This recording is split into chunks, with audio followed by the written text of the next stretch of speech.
नमस्कार साधु, स्वागत है आपका हठ योग में। कैवल्य और विवेक खद्दी के अलावा योग की यहाँ शायद सबसे अधिक महत्वपूर्ण श्रृंखला कही जा सकती है, परंतु इतनी अधिक महत्वपूर्ण होते हुए भी यह संकल्पना अत्यंत अस्पष्ट और रहस्यमय रही है। यह महज आश्चर्य है। ग्रंथ में जो वर्णन मिलते हैं उनसे तो लगता है कि वह शरीर का कोई अंग या अवश्य या अव्यय हो, किंतु प्रत्यक्ष में ऐसा कोई अंग दिखाई नहीं देता जिसके बारे में हम यही कुंडलिनी है ऐसा कह सके। इस पर यह कहा जा सकता है कि वह जो शक्ति स्वरूप है वस्तुत स्वरूप नहीं। इसको आधार शक्ति, परम शक्ति, वाच शक्ति आदि शब्दों से कह सकते हैं। कुंडलिनी के संबंध में एक विशेष बात यह है कि योग के सर्वप्रसिद्ध और प्रमुख दो ग्रंथों में अर्थात भगवद गीता में तथा पतंजलि के सूत्र योग सूत्र में उसके संबंध में कोई उल्लेख नहीं मिलते। इससे यह अनुमान लगाया जा सकता है कि शायद षटचक्र, ईड़ा, पिंगला एवं सुषुम्ना, ये तीन नाड़ियाँ तथा कुंडलिनी शक्ति, ये सभी संकल्पनाएं मूलतः योग की ना होकर तंत्र शास्त्र की थी। तंत्र से ही ये संकल्पनाएं हठ योग में आई होगी। हठ योग में इनका महत्वपूर्ण सर्वोपरि रहा है, यानी कि उसका महत्व सर्वोपरि रहा है। कुंडलिनी यद्यपि शक्ति स्वरूप भी हो तो भी उसके स्थान का वर्णन हठ योग के ग्रंथों में मिलता है।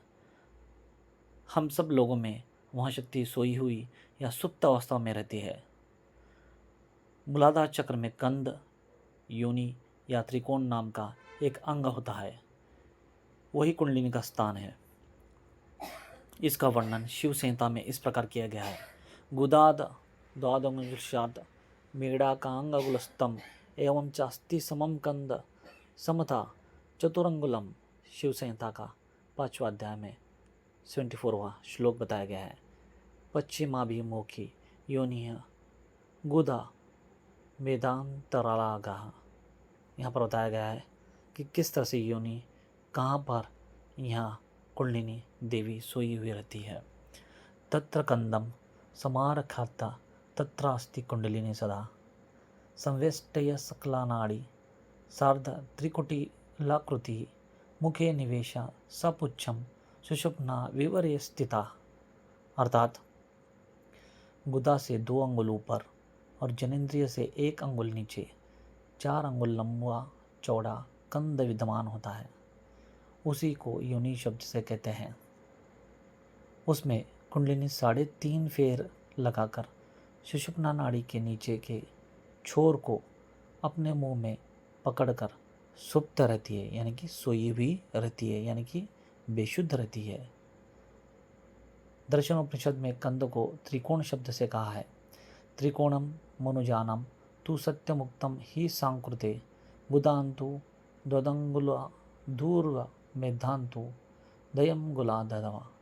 ये दर्शोपनिषद में भी बताया गया है, यानी कि बहुत सारे उपनिषद में और तंत्रों में यहाँ बताया गया है। अन्य ग्रंथों में भी कंद का विस्तार से वर्णन मिलता है। इन सभी वर्णनों से ऐसा कह सकते हैं कि हमारे शरीर में मेरुदंड के नीचे कमर के हिस्से में जो एक त्रिकोणाकृति हड्डी है, जिसको अंग्रेजी में सेंक्रम कहते हैं, वही हठ योग ग्रंथों में वर्णित कंद है। वह ऊपर से चौड़ा तथा नीचे से संकरा होता है।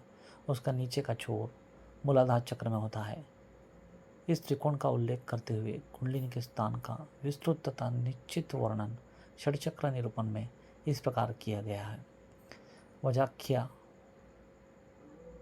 वक्त्रदेशे विलसति सततः कर्णिका मध्य संस्था कोणम तथा त्रिपुराव्या तडिदीव विलसत कोमलम कामरूपम कंदर्पो नाम वायुर्निर्वासाते सततम तस्य मध्ये समन्ता जीवेशो बंधुजीव प्रकर्म भीमसन कोटि सूर्य प्रकाशः।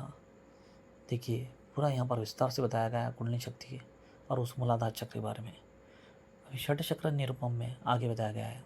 उसका अर्थ है वज्र नाड़ी के आरंभ में मूलाधार चक्र में त्रिकोण होता है। ध्यान से समझे। उसमें कंदर्प नाम का वायु होता है। इस त्रिकोण में स्वयंभू लिंग होता है। उसका वर्णन अगले 9वें श्लोक में किया है। सैक्रम के नीचे जो रीढ़ की अंतिम 3 हड्डियां एक दूसरे से जुड़ी हुई होती है, जिसको अंग्रेजी में कैक्सिक्स कहते हैं, शायद स्वयंभू लिंग का तात्पर्य उसी कैक्सिक्स से है, ऐसा कह सकते हैं या समझ सकते हैं।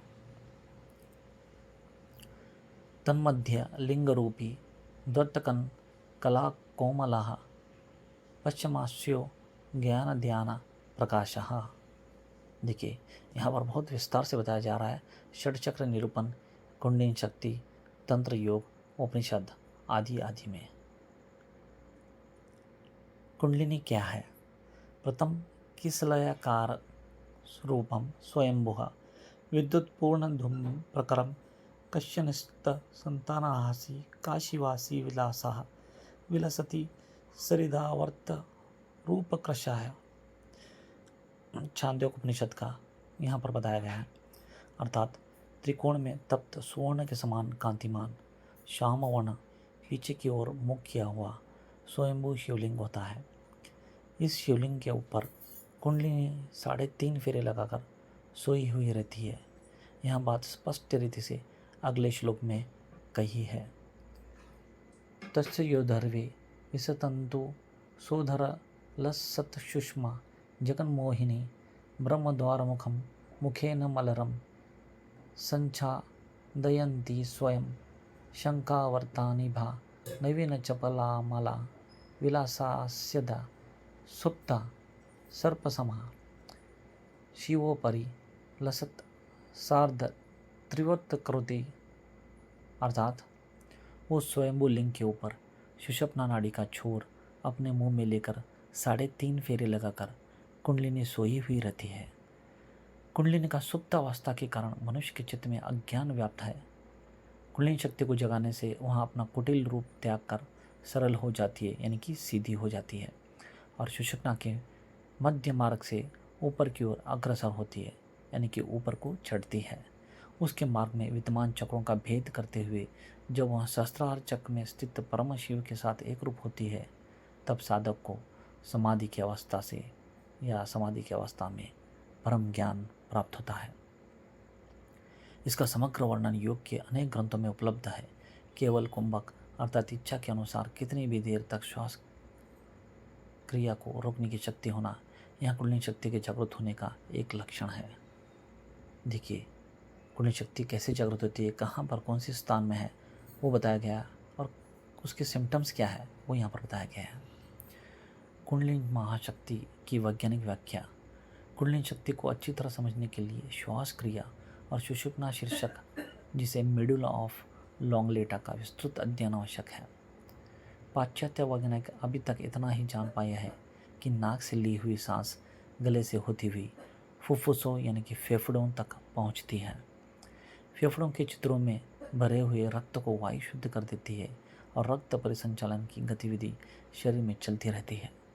किंतु प्राणायाम द्वारा श्वसन क्रिया को बंद करके भारतीय योगियों ने, देखिए कितना गहन यहाँ पर विस्तार से बताया गया है।